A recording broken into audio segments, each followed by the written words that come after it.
আসসালামু আলাইকুম ওয়া রাহমাতুল্লাহি ওয়া বারাকাতুহু। আজকে একটা টপিক নাম দিয়েছি আমি বৃত্ত। কি দিয়েছি? বৃত্ত। বৃত্ত কাকে বলে?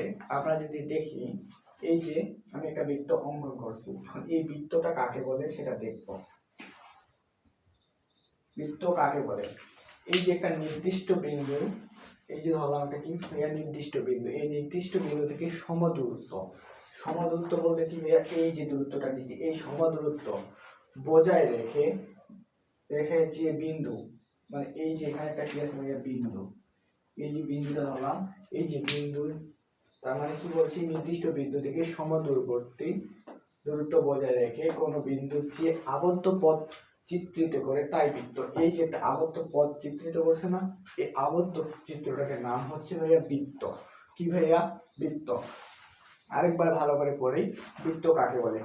নির্দিষ্ট বিন্দু থেকে সমদূরত্ব বজায় রেখে কোন বিন্দু যে আবদ্ধ পথ চিত্রিত করে তাই বৃত্ত। তার মানে কি ভাইয়া? নির্দিষ্ট বিন্দু কোনটা? এই যে নির্দিষ্ট বিন্দু, এই নির্দিষ্ট বিন্দুটার নাম হচ্ছে ভাইয়া কেন্দ্র। কি নাম ভাইয়া? কেন্দ্র। কি নাম? কেন্দ্র। নির্দিষ্ট বিন্দু থেকে সমদূরত্ব, এই যে ভাইয়া কি বলছে ভাইয়া? সমদূরত্ব। সমদূরত্ব মানে কি ভাইয়া? সমান। মানে কি ভাইয়া? মানটা কি হবে ভাইয়া? সমান। এর মান হচ্ছে মান সমান, মানে যে একটা রেখাংশ হবে, এই যে ধরলাম রেখাংশ, এই রেখাংশের মানটা কি হবে ভাইয়া? সমান। কি হবে? সমান। যদি 5 মিটার হয়, সব জায়গায় কত হবে? 5 মিটার। তার মানে এই যে এখান থেকে এই বিন্দু দূরত্ব ধরলাম আমি 5 মিটার, এখান থেকে এইটুকু দূরত্ব হবে তাহলে কত? 5 মিটার। এখান থেকে এইটুকু দূরত্ব হবে কত ভাইয়া? 5 মিটার। এখান থেকে এইটুকু দূরত্ব হবে কত ভাইয়া? 5 মিটার। তার মানে মানে এখানে যতগুলাই আমি করি না কেন, যে কোনো বিন্দুতে আমি যদি অঙ্কন করি, সেটা কি হবে? 5 মিটার 5 মিটার 5 মিটার 5 মিটার। আর এই যে পথটা আবদ্ধ করছে, সকল বিন্দুতে এই কেন্দ্র থেকে 5 মিটার দূরত্বে সে অবস্থান করতেছে। ঠিক আছে ভাইয়া? তার মানে এই জন্য আমরা যখন এই প্রমাণগুলো করি উপপাদ্যে, তখন আমরা লিখি একই বৃত্তের সকল ব্যাসার্ধ কি হয়? সমান। ঠিক আছে? তার মানে এটা বুঝে গেল। কারণ এই যে সমান দূরত্বটা আছে, এই দূরত্বটাই হচ্ছে ভাইয়া আমার বৃত্তের ব্যাসার্ধ। বৃত্তের কি ভাইয়া? ব্যাসার্ধ। ব্যাসার্ধকে আর দ্বারা প্রকাশ করা হয়, ব্যাসার্ধ। এটার নাম কি ভাইয়া? সমদূরত্ব। দিলাম আগে সমদূরত্ব। কেন্দ্র হতে যেটা সমদূরত্বের, সমদূরত্বটা হচ্ছে ভাইয়া কি? আমার ব্যাসার্ধ বলছি। কি বলছি? ব্যাসার্ধ। কি বলছি ভাইয়া? ব্যাসার্ধ। ব্যাসার্ধকে আর দ্বারা প্রকাশ করা হয়। কি ভাইয়া? আর দ্বারা প্রকাশ করা হয়। তাহলে ব্যাসার্ধ কাকে বলে? কেন্দ্র হতে বৃত্তস্থ কোন বিন্দুর দূরত্বকে আমি ব্যাসার্ধ বলি। কি ভাইয়া? কেন্দ্র হতে বৃত্তস্থ কোন বিন্দুর দূরত্বকে ব্যাসার্ধ বলে। ব্যাসার্ধকে একে আর দ্বারা প্রকাশ করা হয়। বুঝে গেল ভাইয়া? আচ্ছা, আর দ্বারা প্রকাশ করা হয়, এটা নাম দিয়েছিলাম কি আমি? কেন্দ্র। আরো বুঝাবো, এটা থাক। তারপরে বজায় রেখে কোন বিন্দু, কোন বিন্দু বলতে এই যে বজায় রাখলাম, এই যে দূরত্বটা বজায় রাখলাম, রাখছি না ভাইয়া? বজায় রাখছি। এখন দেখি আমি একটা, আচ্ছা এটাই বললাম, এই যে যদি এটা দূরত্বটা সমান না ভাইয়া, এখানে একটা বসাইলাম, বসে এই যদি আমি ঘুরাই, দেখো তো ঘুরে একটা বৃত্তর মতো অঙ্কন হচ্ছে না? এই যে যে বিন্দুটাকে যে আবদ্ধ পথটা চিত্রিত করলো তাই হচ্ছে বৃত্ত। তার মানে বৃত্ত বুঝে গেছে? আচ্ছা, বুঝলাম। আচ্ছা, কেন্দ্র গেছে, বৃত্ত গেছে, আগে এটা মিশে এখন আরো বুঝাবো।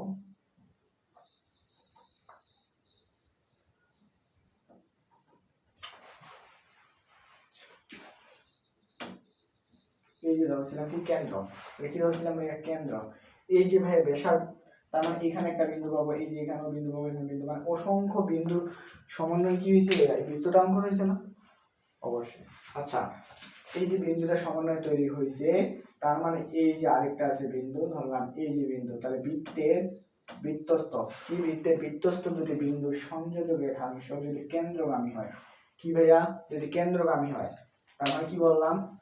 বৃত্তস্থ দুটি বিন্দুর, বৃত্তস্থ কি বলছি? দুটি বিন্দুর সংযোজক রেখাংশ যদি কেন্দ্রগামী হয়, কি গামী হয়? কেন্দ্রগামী হয়। এটা কি ভাই? কেন্দ্র না? কেন্দ্র। কেন্দ্র। তার মানে বৃত্তস্থ দুটো বিন্দু দুটি যদি নিচে লিখি, বৃত্তস্থ দুটি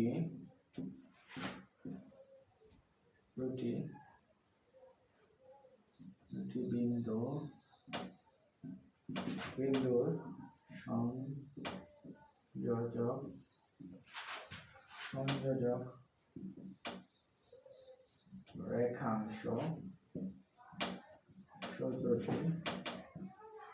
সংযোজক রেখাংশ যদি কেন্দ্রগামী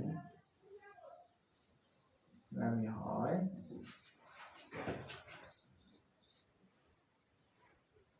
তখন তাকে বেশ বলে। তার মানে আমি কি লিখলাম, বৃত্তস্থ দুটি বিন্দুর সংযোজক রেখাংশ যদি কেন্দ্রগামী হয় তখন তাকে বেশ বলে। কি বলে ভাইয়া? বেশ বলে। তাহলে আমরা কি শিখছিলাম, এইখান থেকে এইটুকু দূরত্ব হচ্ছে ব্যাসার্ধ, তাহলে এখান থেকে এইটুকু কি ভাইয়া ব্যাসার্ধ, তাহলে বেশ কে ডি দ্বারা প্রকাশ করা হয়, একে ডি দ্বারা প্রকাশ করা হয়। ঠিক আছে, তাহলে লিখে দিলাম ডি দ্বারা প্রকাশ করা হয়। ঠিক আছে, তাহলে আমি লিখতে পারবো না, দেখো তো, তাহলে আমরা লিখতে পারবো D is equal to 2r। কারণ কি ভাইয়া, এই যে এই পদটাই তো তার বেশ। আবার বলছি, এখান থেকে এইটুকু যদি আর, এখান থেকে এইটুকু কি ভাইয়া আর, তাহলে বেশ এবং ব্যাসার্ধ সম্পর্ক আমরা পাইছি ভাইয়া। হ্যাঁ, আচ্ছা, তাহলে ব্যাসার্ধর দ্বিগুণ হচ্ছে কি ভাইয়া? বেশ। ব্যাসার্ধ দ্বিগুণ বেশ। ঠিক আছে, এখন আরেকটা জায়গা, এই যে ভাইয়া আবার আমরা জানি বৃত্তস্থ দুটি বিন্দুর সংযোজক রেখাংশকে যে বলে। ঠিক আছে, আমি আচ্ছা এটা তো বলছি, বৃত্তটাকে মিশিয়ে দিই, তারপরে দেখাচ্ছি।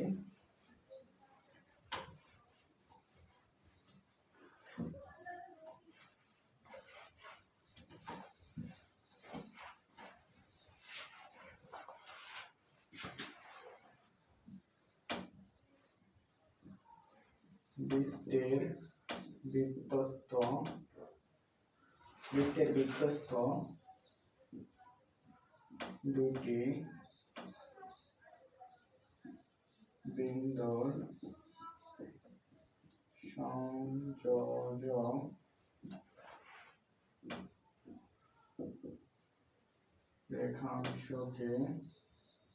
সংযোজক রেখাংশকে যে বলে। ভাইয়া বৃত্তের বৃত্তস্থ দুটি বিন্দু সংযোজক রেখাংশকে যে বলে। ভাইয়া আপনি তো একটু আগেই বললেন যে বৃত্তস্থ দুটি বিন্দু সংযোজক রেখাংশ কেন্দ্রগামী হলে তাকে কি বলে? বেশ বলে। এখন আবার বলতেছেন যে, এখন দেখি ওইটা আর এটার মধ্যে পার্থক্যটা কি। এখানে বলছি দুটি বিন্দু সংযোজক রেখাংশকে যে বলে, তার মানে এটা একটা কি, যে। এই যে বেশটা আছে, বেশটা একটা কি, যে। ঠিক আছে, যদি সেটা এই যেটা যদি কেন্দ্রগামী হয়, যে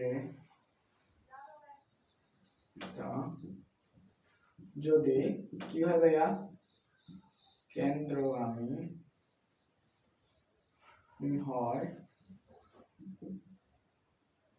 হয় তাকে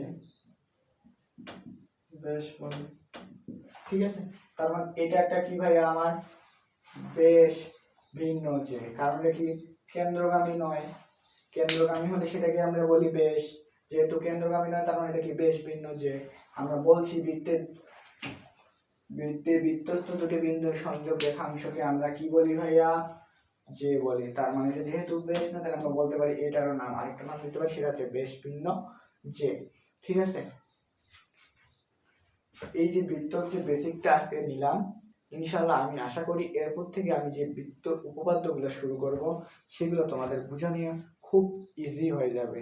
ঠিক আছে, সকলকে সালাম, আসসালামু আলাইকুম ওয়া রাহমাতুল্লাহি ওয়া বারাকাতুহু।